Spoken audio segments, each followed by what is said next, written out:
Ladies and gentlemen, this is your panel. They have been assembled because we believe strongly that they provide different aspects, a different opinion when it comes to the topic, reflecting on the urgent need for actions to achieve a healthy planet and prosperity for all. I would like to start with Mr. Yassir. Mr. Yassir, you are representing the National Union of Disabled.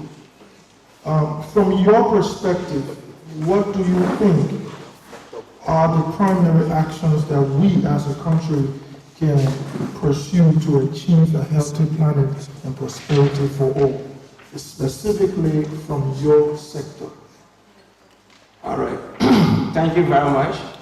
And my name is D. William M. Yasia, and I'm from the African Youth with Disabilities Network, Liberia chapter. All right. I want to take this time to say thanks to all of you present here. When it comes to reflecting on the needs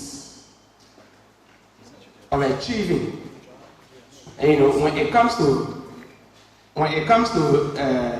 reflecting on the needs for action to achieve a healthy planet and prosperity for all. From our own perspective as persons with disabilities, we feel that persons with disabilities should be included in decisions. There are 6 counts that I'm going to be looking at when it comes to us meeting some of those ways in which we are able to achieve a healthier planet for all. Now, we feel as persons with disabilities, sorry, I wanted to say something before I can go ahead. We want to say sorry to all of you. We lost our president just last week Saturday. So for all of us who are persons with disabilities in this hall, I want to extend our deepest condolence to all of you. And to continue, so we were looking at few things that we can do in order for us to achieve these actions that we are talking about. We have number 1, to be able to achieve a healthy planet. We should have the need for broader consultations. The need for broader consultations, like what you are doing currently, by making sure that relevant stakeholders and citizens gather together to discuss this issue, because the work belongs to all of us as we see it, whether able or disabled. Whatever affects the planet affects you and myself. And when it comes to persons with disability, we are a cross-cutting group of people. When we talk about women, you have women with disabilities. You have men with disabilities. When you have youth with disabilities.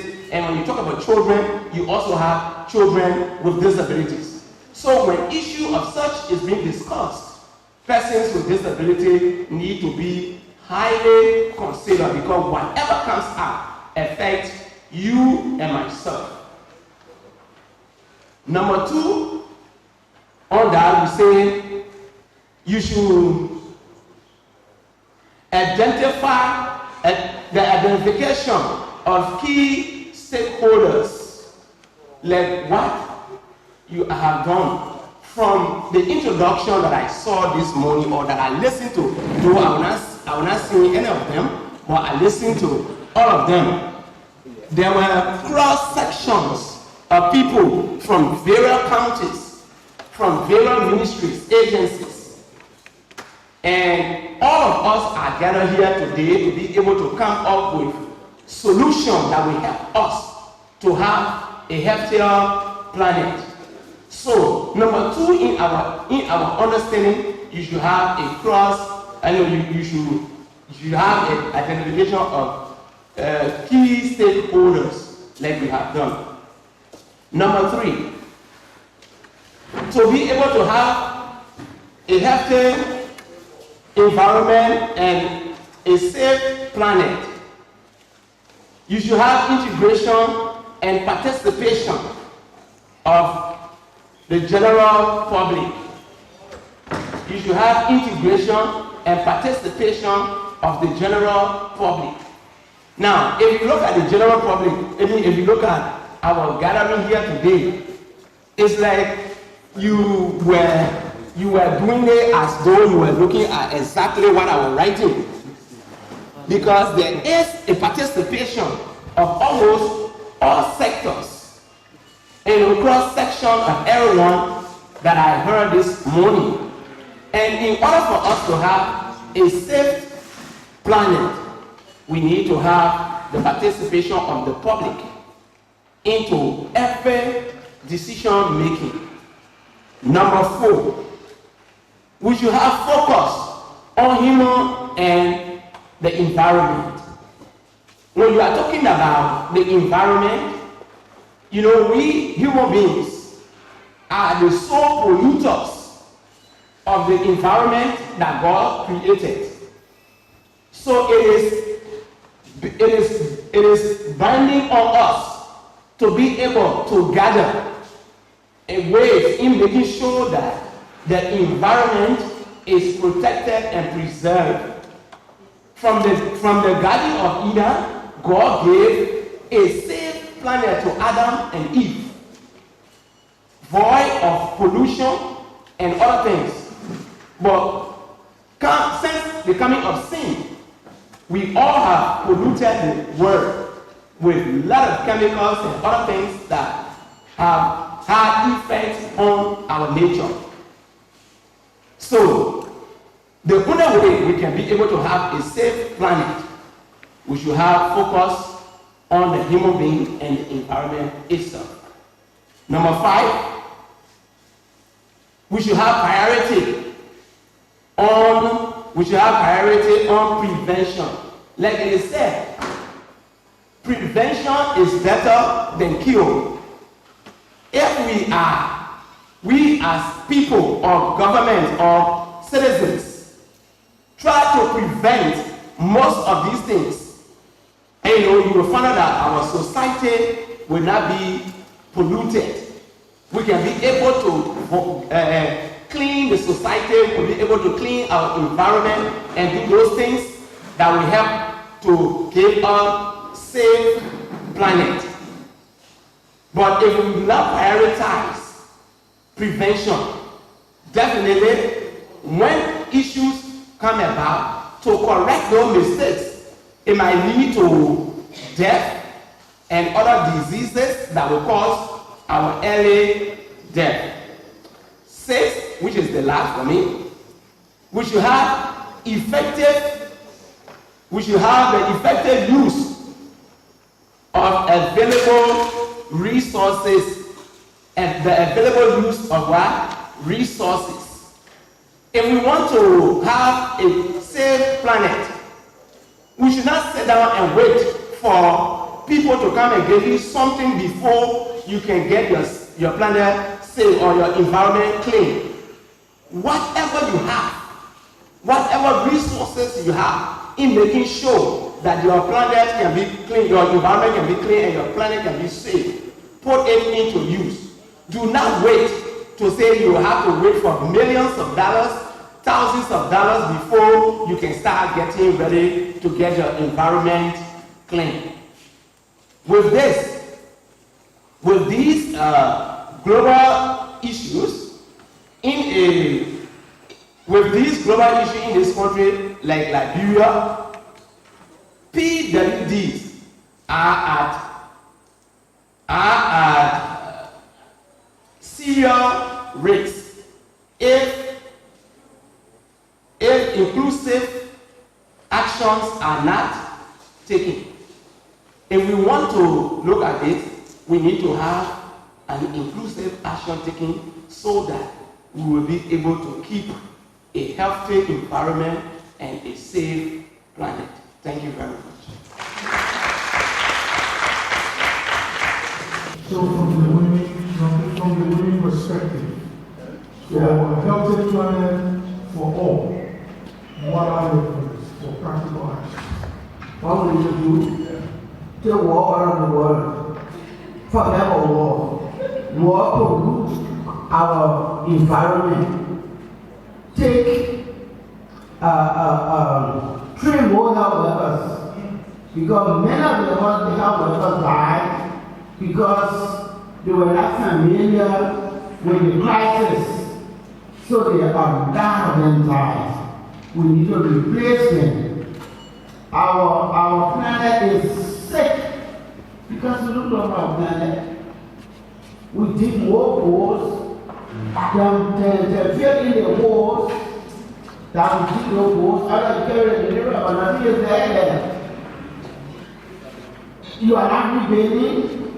There's no reforestation. You carry the log, nothing is behind. I mean, you get your wife or your husband, and everything you just take one big hammer, you knocking the teeth up, you busting the eyes, you breaking the legs. So how that person will be useful to you. So our planet is sick because of us, and we need to we all know we need to keep it healthy. We need good hospitals equipped with tools, materials, equipment, and awareness so that the people will know what to do in case of emergency.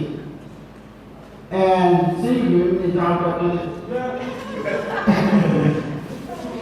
and then another thing that we need to is being able to sit as world leaders, to plan things for the good of our people instead of sitting to plan war. War is not good for us, it is destroying us, and it's not good for any society. World leaders get together to say, what can we do for the common good of the people? There are other people who are in rural environment. They don't even know what it is to sit at a table or to even for anyone to ask their opinion on anything. Do we talk about that? Do we consider it? So for me, we need to pay attention to how our people will be grown in a way that we will live healthily. If, like someone said, if a country's people are educated, that country is educated. And if they are healthy, then planet will be healthy. The planet will never be healthy if you are not healthy. If you are still looking for food, if you still looking for work, if your young men and women are in the street on drugs, if the educational system is poor, there are not many. Parents are not working because there's no work to do. Some of them on drugs, but they are parents and growing with their children on drugs. Especially for us Liberians, we need to pay attention to drug users.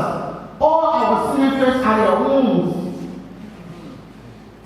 Did we give birth to our children to live in cemetery while they are living? They were not meant for that. I would like to see my son doing something good for himself, even if I'm dead, and can live on me. But in the night, 2 o'clock, 4 o'clock, they are in the streets. What they're looking for, nobody knows. Their lives are at stake.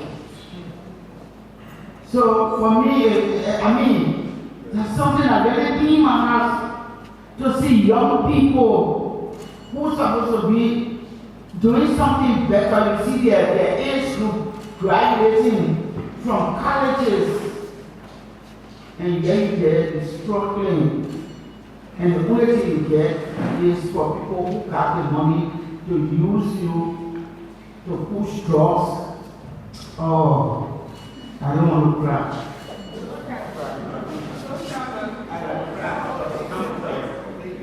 I got to cry because I got children, I got grandchildren, and my children are active and they will be giving birth to other children.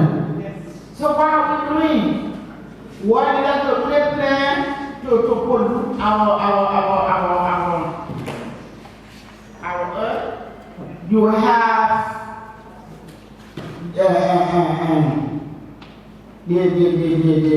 the warriors, they plan how to bring war. But are they planning how to end war? They are not planning to end war, you guys.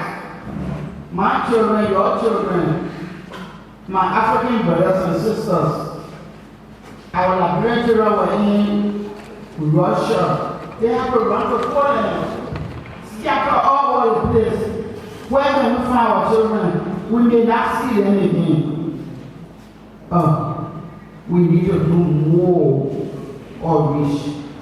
Outreach to explain to the ordinary Liberian, the ordinary citizen in other countries, to know how important our environment is to us and what we need to do to keep it safe. We don't have, when we were growing up in the 50s, in the 60s, and this one, in 1960, I was 69, I'm not baby. So, when we were growing up, these people, you have green trees. It was some green bushes, green flowers. Those are the things that were giving up fresh air. We were even using those leaves as medicine. Some of the diseases we don't have cure for now, we have cure for them yesterday. COVID-19 came and came to live. HIV and AIDS came and came to live. Ebola came, carry or share. Who knows which is coming back?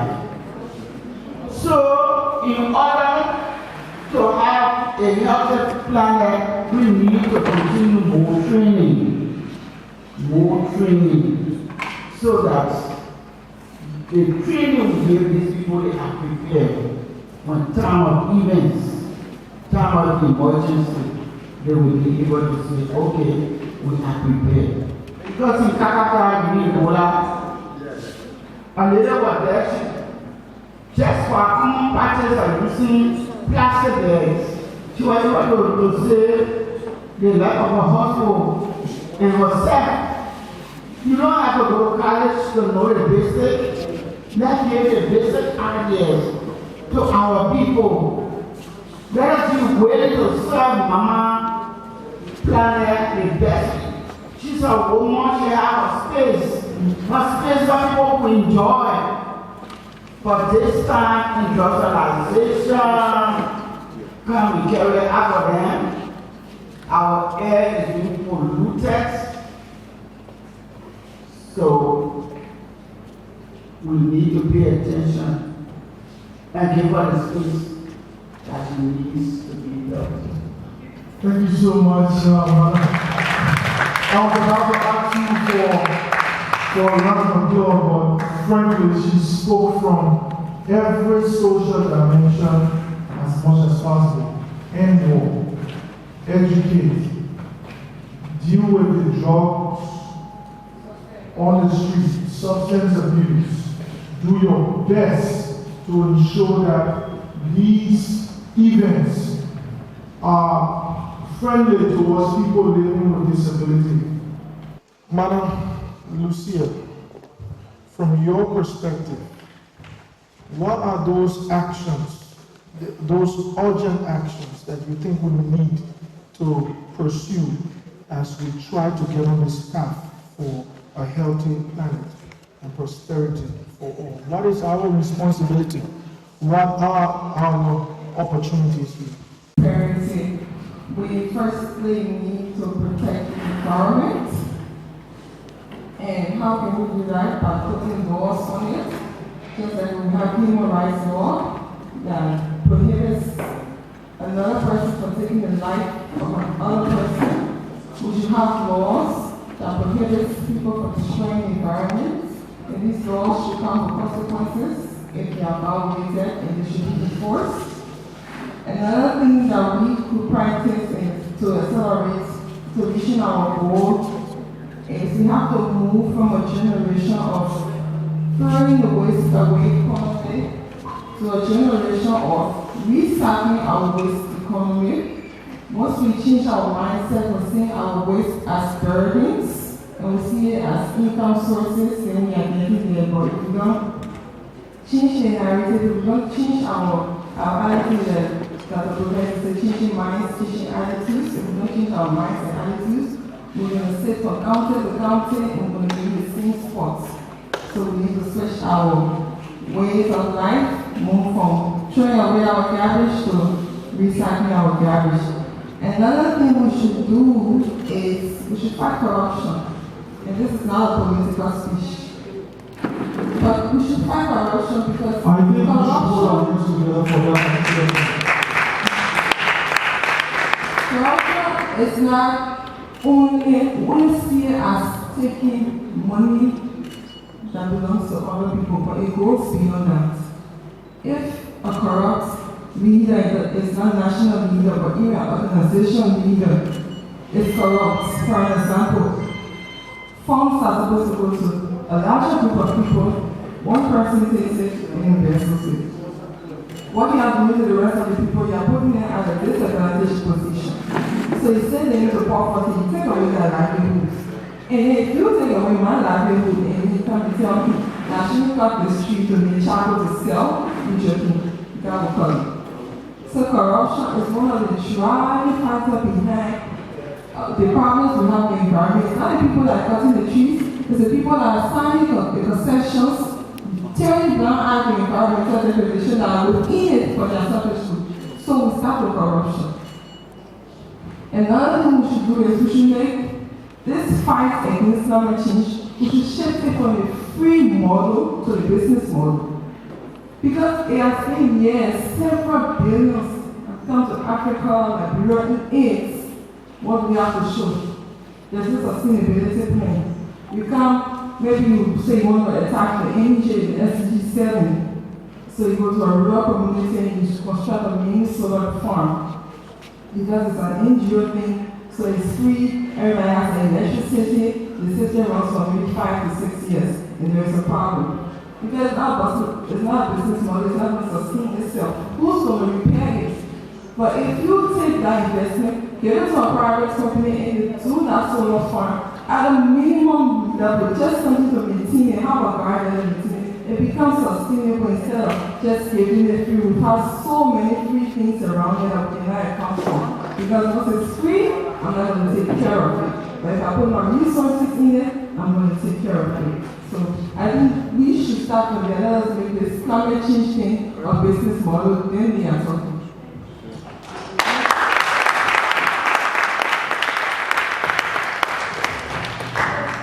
You said you are not a politician, but I think it is impossible for you to not be a politician. Because what you spoke of, you talk about policy, law enforcement, behavior change, investment in lasting nature-based business model solutions. You talked about waste disposal, waste management, and sustainability. You know, those were practical things that you really spoke of. Now, what really got to me was when you spoke about nature-based business solutions. Liberia has transitioned, if you have not been aware, but Liberia has transitioned from a state where we needed help. We are in a space now where we have to become partners. So most of you around, as you work with communities, as you work with organizations, it's important to emphasize that particular message, that you are not beneficiaries anymore, you are partners, especially in the natural resource management and the environmental sectors. If we are putting in place solutions, it must have a sustainability plan.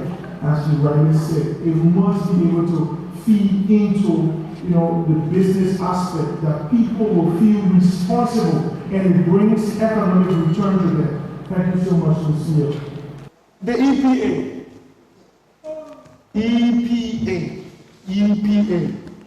Every day we see what? Don't do this. If you do this, if you don't do this, you will do this. If you do this, we will jail you. We will not do this, we will not do this. From your perspective, Mr. Levi Pierre, let's be mindful that the executive director is in the house. So technically everything at stake right now, and you own our panel. Be careful. I'm just telling you in case you forgot that you were here. So from your perspective, as a government institution, a healthy planet for the prosperity of all, our opportunities, our responsibilities, from a government perspective, what do you think should be our primary actions? Thank you very much. Let me go directly to your question. From one perspective, as the national focal point for the Ramsar Convention and the Environmental Protection Agency, I want to take this discussion because every time we meet like this, we go to places, even in the villages, to the lowest level, the question of livelihood is always flagged. So from my perspective, I want to take the discussion to the area of achieving food security with respect to ensuring that we practice climate-smart agriculture. Agriculture itself can be a victim and a contributor to climate change. How can it be a victim? Agriculture can be a victim because you have agricultural land being lost to urbanization, even right in Monrovia and other cities, places where we could plant vegetable and other things with maybe little or no fertilizer, people are backfilling and using those places for construction. Agriculture land can also be lost because the seawater is increasing and becoming more salty. That agriculture can also be a contributor because we see people using huge chemical pesticides, a lot of chemicals. For us in Liberia, our staple food is rice. We don't produce it here. 90% of that staple food is imported from other countries. But we also have other agricultural activities, other plantations that use those chemicals. So to achieve food security, in this discussion, I think we should focus mainly on low-land farming. Low-land farming, normally, beside the hard wetland, where you see the mangrove, you also get the ordinary swamp. Those places are very, very fantastic and very, very good for lowland farming, where the issue of shifting cultivation will be minimized if we focus on lowland farming. And even cattle grazing in the southeast, you see a lot of green grass, lowland green grass all over the place. I went to Sano, Granku, and those places. I just wish they would have cattle grazing in those places. Then by so doing, we get more food, more meat to eat, and more of what we need to ensure that we practice climate-smart agriculture. But we'll continue to carry on shifting cultivation, even in the 21st century. It's sad. We continue to use, recently the EPA have been very robust in making sure we put a checkpoint with the kind of chemical coming in the country. But before then, people just have free ride. They just bring any kind of chemical that use in the field and in other places, and we do not know what's happening. You're talking about healthy climate, prosperity. So these things can, have adverse effect on healthy climate. So I want to stress here, recent studies show that we need to protect our carbon sink, that is what I want to say. And recent studies show that the mangrove, for example, hold the carbon 3 times than even a highland forest. But we see mangrove degradation from Cape Palmas to Cape Man, because our country is rich with this natural, infrastructure along the coast. But we see mangrove degradation, people use it as dump sites. People use it to just cut it. People use it for all kinds of things. So I think we should protect those carbon sink, infrastructure, so that we can have more, a healthy climate. I'll go back to your question, so that we can have more and more oxygen out there, so that the climate can be, healthy. Now, talking more about agriculture, livelihood, what do we eat? What do we eat is very important. Food security is very important. My colleague talk about war. When they start fighting in other places, we can import from those places. What do we eat? And then we start changing our diet from gel rice to cassava, to plantain, to banana. And we produce most of those things here in abundance. So we need to create opportunities where more of those crops could be produced. Now, climate change itself is so key because even the charcoal we use is contributing greatly to climate change. Energy consumption. So we should start deciding to shift our energy consumption to something else more than the charcoal. Maybe we need to go on and invest in better energy, because right now all over the place LEC is not really functioning. Even during the rainy season, where LEC is functioning well, people still burn charcoal in the various homes all over the place. So we should look at energy consumption, invest in it to reduce the use of charcoal, reduce the use of other kinds of biomass, the people say biomass, organic things, the coal and other things. Those pesticides should be reduced, we should be replaced by biomass as well. Animal manure, for example, and other type of fertilizer that will cause less harm to the environment, because the chemicals continue to harm the environment more and more. So just what I would say in terms of food security, in terms of agricultural protection, in a way of achieving food security with climate change, I want to advance this audience that we resort to climate smart agriculture.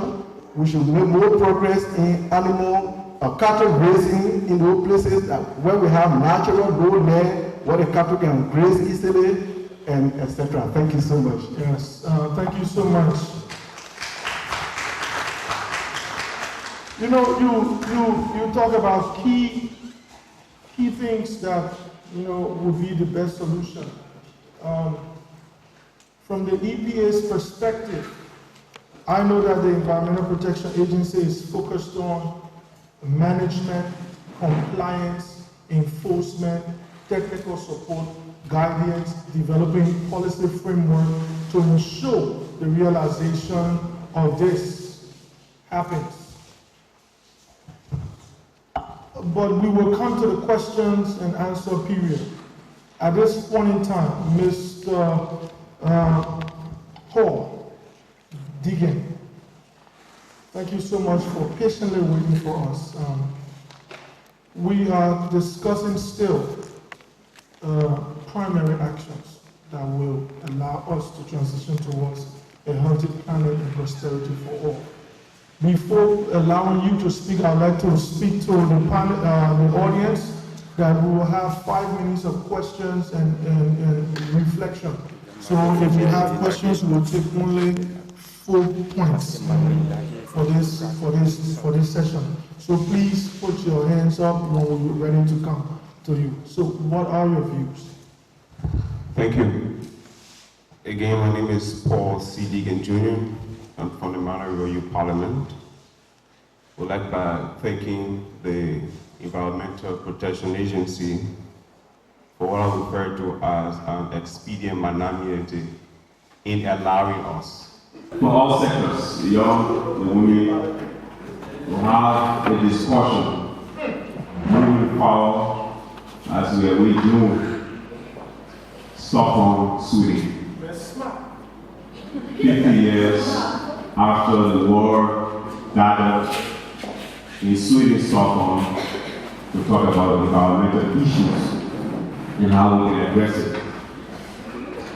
So I'll start by doing an analysis on why we went to Stockholm 50 years ago, almost 50 years ago, which I think brings us here. The concept in the 1972 conference in Sweden was to give an outlook of what the environmental dimensions of the war is and how we can address it, deriving our principles, policies, and suggestions. As the war returned back to Stockholm, Sweden, the big question in my mind is, how well have we achieved some of the policies and strategies developed in Stockholm 50 years ago? I'll come into four. One, I think the war has done little in terms of implementing policies developed. And I think somehow we've done little in achieving it. And I'll be blunt in this characterization that we've done pretty much nothing on the overall. What have we done so far? I think the war has moved to giving the mandate to governments across the world aimed at doing an overview of supervising the activities of environmental issues. The war hasn't developed the mindset to shoulder the responsibility on the citizens. I think having mandate is different from having responsibility. You cannot designate mandate, responsibility and designate mandate. So I think the citizens' approach has been lacking. It's more like having conferences. It's more like having discussions. It's more like having strategies, continuously we have strategies, and we lack it in implementation. And I'll come back to Liberia. In Liberia, in 2003, we legislated an act to create the Environmental Protection Agency. Across the world, for example, in the United States of America, there has been at least 10 laws, federal laws, to address environmental issues. Since 2020, there have been more than 237 legislated by governments across the world. The major issue, in my mind, is the implementation, and I think this has to do with the political will. Coming down in Liberia, right in my county, Buchanan, I was in a situation where the EPA have placed a state order on the operations of a particular company, needing help for certain reason. And due to the unquenchable appetite for the citizens to have jobs, to grow the economy, there were talks and discussions that state order be lifted because the citizens need jobs. They want to work. The country is poor. And it brings me to the point where we give more priority to one of the pillars of the SDGs, the economic pillars, and leaving us or giving less importance to the environmental pillars. An attempt to give priority to one pillar reduces or signals that we're giving less priority to what is referred to the world as an urgent situation. Sometimes I think the word urgent is used in the context of the remains of the world, or they use in an actual context for others. So I think the world needs to develop more from a citizen-to-citizen approach. We need to move from this legislation, too much legislation. We need now to move into communities. And let the citizens take responsibility. The citizens of the world, the inhabitants of the world, are the destroyers of the world. The inhabitants of the world test to boom our country's economy seem high. And I think it affects the economic, the environmental pillar of SDGs, which I think has crippled and hampered us as inhabitants of the world in addressing environmental issues. What I will say in closing is, and she said she's not politician, I'm not a politician. I think the world has shown no showmanship. It's about filibustering. It's not about, it's about, it's too much talk. It's about too much talk. It's about too much talk. It's about grandstanding.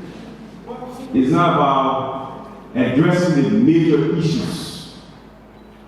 Are we sure of strategies? I think the world since 50 years ago, 60 years ago, had developed more strategies. But what are the problems for its implementation? Education should be another solution. Already, there are schools in Liberia offering environmental science at postgraduate level and undergraduate level. Can we also move to high school level, where environmental science can be taught in high schools, or specific topics on a general science can be taught in high schools? If we really think that these environmental issues are affecting us, I think education can be one of the solutions. Thank you very much.